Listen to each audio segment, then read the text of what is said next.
What up, Internet? It's your boy, RynoRyder, back again for another episode, RynoRyder's vlog, episode number 038.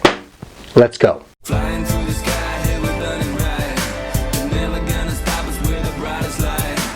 Think about the times we nearly fell apart. Well, now we're so alive with the wildest stars. Spending every night with my summer breeze. Cool, young and free, pure energies. Playing all the songs that we wanna hear. 'Cause we could be dead in the morning.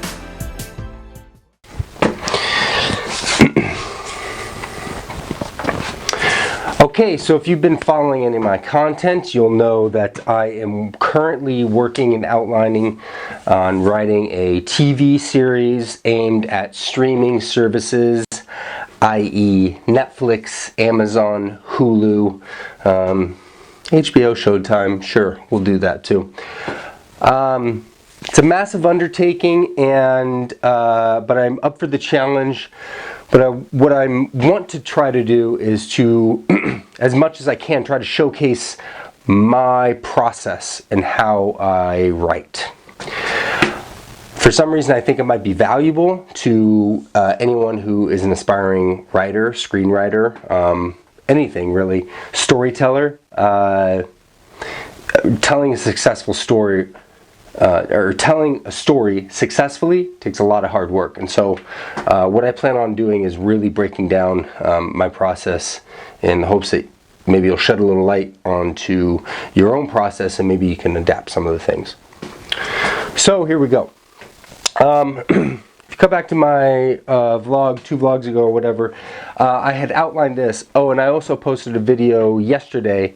I'll link it up at the end of this one, that the co-creator and director of this series, which by the way doesn't have a title yet, so we're still working on that.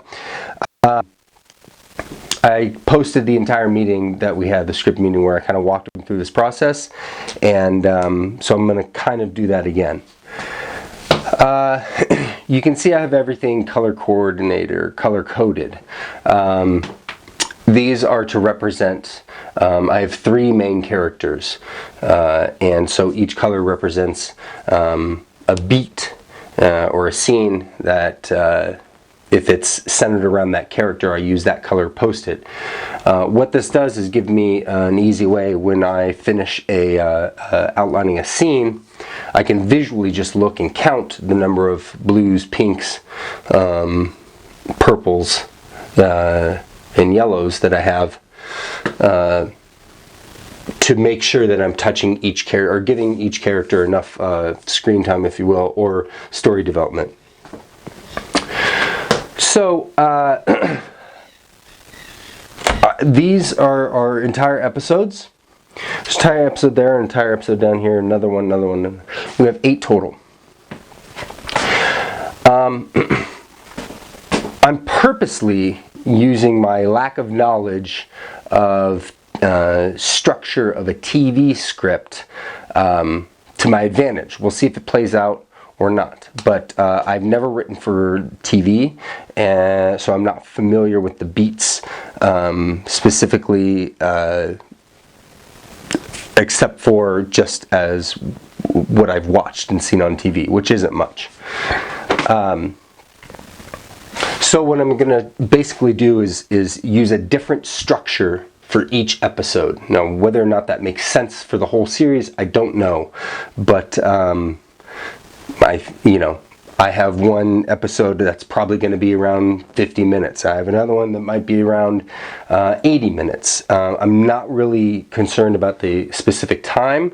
I'm just more trying to tell this story. So you can see as I start off, in a basic 3-act pie, this is for episode 2. The introduction to each, I feel like every time I begin to explain something, I'm contradicting myself, because each episode begins in the past for this series, except the 3rd one I decided not to. I don't know why. I also don't know why I came up with this structure, this structure, this structure, this structure for each one of these episodes. Literally, I'm just such a visual person. I didn't want to repeat the same visual twice as I broke it down and laid out how I was going to start outlining each scene. But I don't know if any of this makes sense. But this is how I do. I'm such a fan. I've said it on here before. I love restrictions. I think that when you give yourself restrictions, physical restrictions, you only have this much space to tell your story. So that either does one of two things for me. One, it forces you to fill up every single space. So it forces you to work at telling a good story that has a lot of conflict and it has a lot of things happening in it. Number two, what it does is that you can't, it forces you to stop. By giving yourself a physical restriction of the number of post-it notes I can use to tell this story in this episode, and I can't do any more and I can't do any less, and I have to hit it exactly at the number, maybe rearrange the pattern a bit, if you will, but keep it confined into that structure, I think produces quality work. At least for me, it has. I just feel that it, okay, well, now somebody might be asking me, how do you come up with the physical size or dimensions of what you're going to do? I'll be honest with you, I don't know. I operate a lot in this office, and this isn't the first time I've put post-it notes or papers up on one of the walls around here in my office. It's just what I do.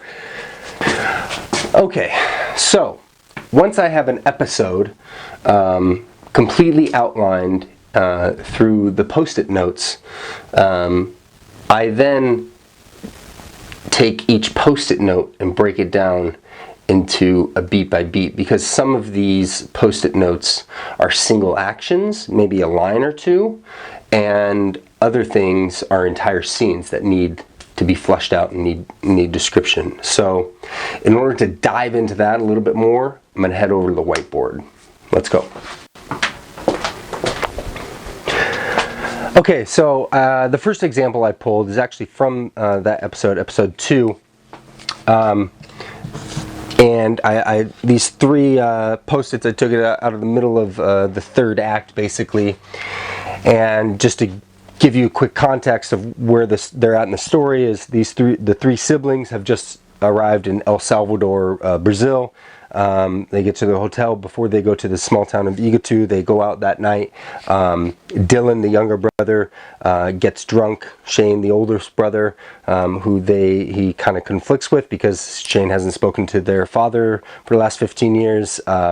He goes home early, and the middle sister Maggie is left to kind of take care of Dylan. Now, as the story goes, here are the three post-it notes I had, and I'm going to show you just how much work goes into each just post-it note. Okay, so the three post-it notes are: Dylan gets drunk, Maggie has to take care of Dylan, Dylan unloads to Maggie his frustrated feelings with Shane. Let's do the first one. Dylan gets drunk. So, I'll pull this post-it note. I'll write the episode number. Okay. I usually put the title. This is for everyone. And yeah, that's enough for this. Normally I'd put the scene number or something like that here, but I'm not doing scene numbers yet. So Dylan gets drunk. I start out with 1. Now, here's where I come up with Dylan gets drunk. That's so easy, but here's where the creativity comes in. So in this scene, Dylan needs to get drunk. Well, what's a clever way of having him do that? I don't know. Off the top of my head, he's in El Salvador, Brazil. Maybe there's maybe he's in bar in El Salvador. Okay, so Maggie and Dylan. Let's just start here. Maggie and Dylan walk street side. Okay, no, here's where we go. Okay, Dylan checks his pockets for hotel key. Dylan finds it, but spills change, like money, on the pavement. 5. Dylan bends to pick it up. Dylan stumbles over and sees open sign at bar. Dylan drags, stay with me, Maggie inside. Okay, I literally just came up with that out of nowhere.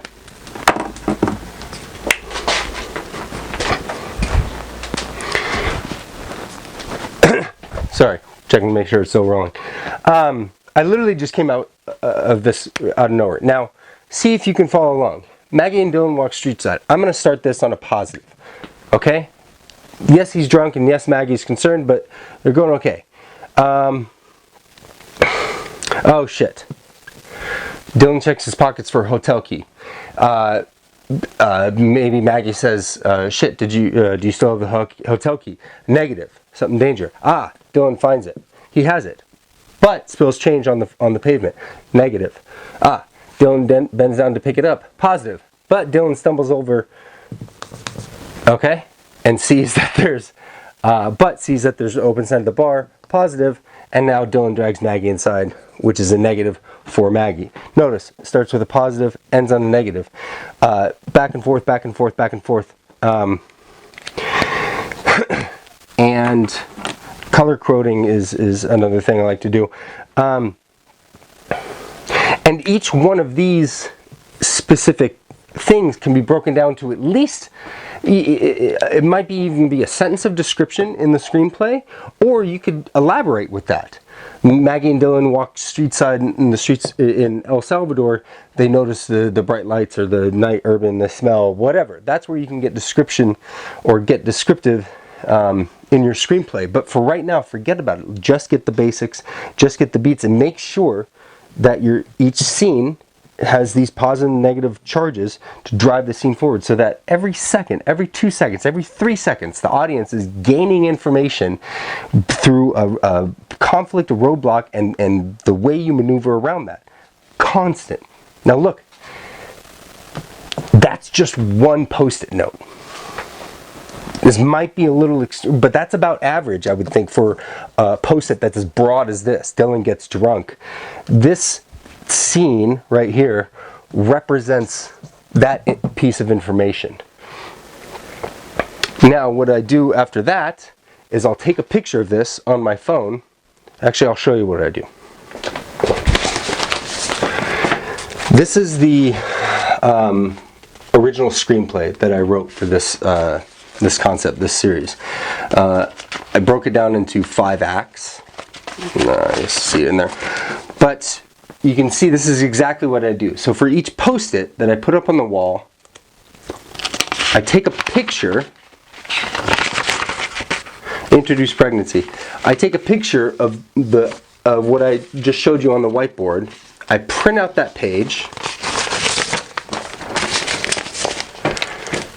You can see right there. I print out the page, and then I take the post-it and attach it to that page. I do that for every single post-it note. That much work goes into each one of these things. So as you can imagine, looking at the sheer number of post-it notes that I have up, and this is just one episode, we're making 8, that's a shit ton of work. That's a shit ton of outlining. I haven't even put this into, this isn't even in a format that is presentable to give to someone to read to see if they're even interested in it. Tangent, I'm doing all this for free. On spec, no, we have you know, just like with anything else, there's people that will be able to send it to, that are going to look at it and read it, that are in the space that we want to attack. But there is no guarantee. This is a shit ton of work for something that is no guarantee, that you have no idea will be successful or not.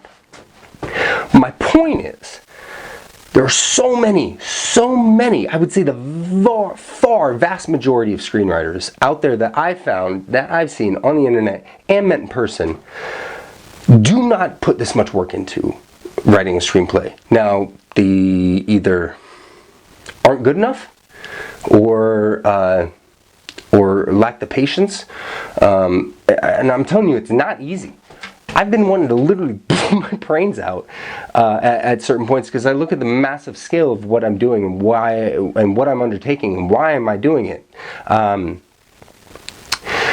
It's because I believe in my work. I think I'm a very good screenwriter, and I think I put the time and the effort and the work in to be able to make written content for TV or film or whatever that is of the level, if not better, than what the public is currently able to receive. The last thing I'll mention is, you'll notice there are certain ones that are post-its that are written in Sharpie or big words, things, phrases I'm seeing. Where can you see it? You can see it right here. Night out in the city, set up, packing for trip. These are put down first. I guess maybe that might help. If you erase all the post-it notes, what started with the very first thing that I do is the blue tape and draw arrows. So I have my flow of story. I even have arrows on the ceiling, guys, because my episodes 7 and 8 are over here. And then from there, broad scenes. I know Night Out in the City. We're having a prison bus escape down here. I know that was a scene. I know there's a traffic jam over here. I know this one's centered around dinner and ceremony.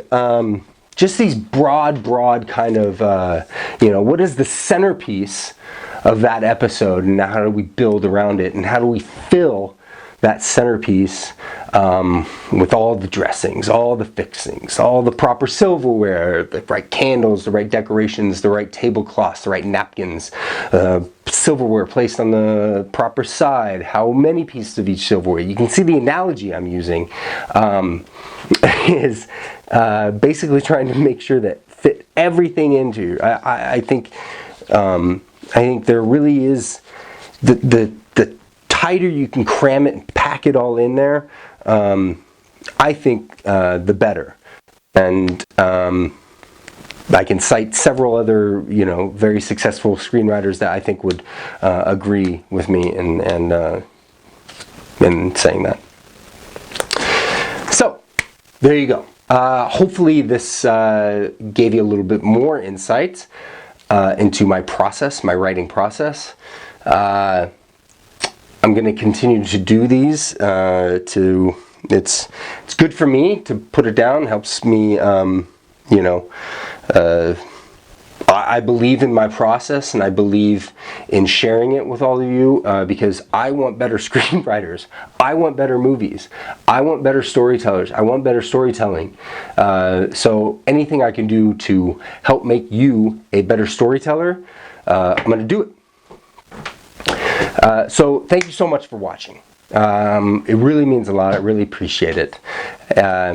If this is your first time, please, if you haven't already, hit that little on-air button down in the corner and subscribe to my channel. Be doing new videos every week. Hoping to really kick off the summer with a lot more content, a little more longer form content. Try to show you as much as I can. But this is where I'm at right now. This is I'm hunkered down. I'm in the fucking trenches right now, and there's gun shells going off everywhere. I gave myself a due date of the 24th of this month. We're right here, so I got about 2.5 weeks to get not only all the post-its done, but then to do those whiteboard outlines for each post-it, and then from there, oh, that's where I'll finish. To cut back to this, once I have one of these pages for every single post-it note, or sometimes combining multiple post-it notes, for one page, and it may not just be one page, it may be several pages. Anyway, my point is, once I have this, then I take this and I sit down at my laptop and I don't open Final Draft. I open Microsoft Word, Docs, whatever, and I tell this, and I will type this story. Lights turn on, I don't even start writing the screenplay yet. This is only for the treatment. That's what we're going to be sending out, is the treatment, full treatment. That's what you should be writing for, not only if you're doing a TV series, but screenplays, movies. Like, I can't push it hard enough. A great treatment is only, at its worst, going to lead to a decent screenplay. And that's the honest truth. Now, what's a great treatment? First of all, if you plan on writing a 120-page screenplay, your treatment had better be at least 30 or 35 pages. There's a 3-to-1 ratio, pages of treatment compared to screenplay pages. I wrote, for example, a 50-page treatment turned into a 150-page screenplay. It was it was perfect. And by doing that, you will see the results. The screenplay will write faster. You'll write it faster. It will flow better. It will read better because you've done all the work in structuring it already. I can't tell you how many times I see people, colleagues of mine, whatever, that you know, will just sit and open up their laptop and start writing on another. It blows my mind. It boggles my mind how somebody can just have the audacity to just think that they can sit up, open up Final Draft, and start typing away and write anything that's not complete garbage and shit. I think I'm a hell of a writer, and if I sat down and did that, it would be at best 50% of my capabilities of what I'm able to produce as a writer. And the reason I'm able to produce such great quality, amazing, entertaining, flow-lacious, you like that? Flow-lacious, that's a word, reading, is because I do all of this. And it's taken me 20 years. 20 years I've been writing screenplays. 20 years to get to this point. So hopefully I can shave a few of those years off for you by letting you into my world and my head of the work that I do for my screenplays. And hopefully you will find success in any avenue that you pursue. So again, thank you very much for watching. I appreciate it.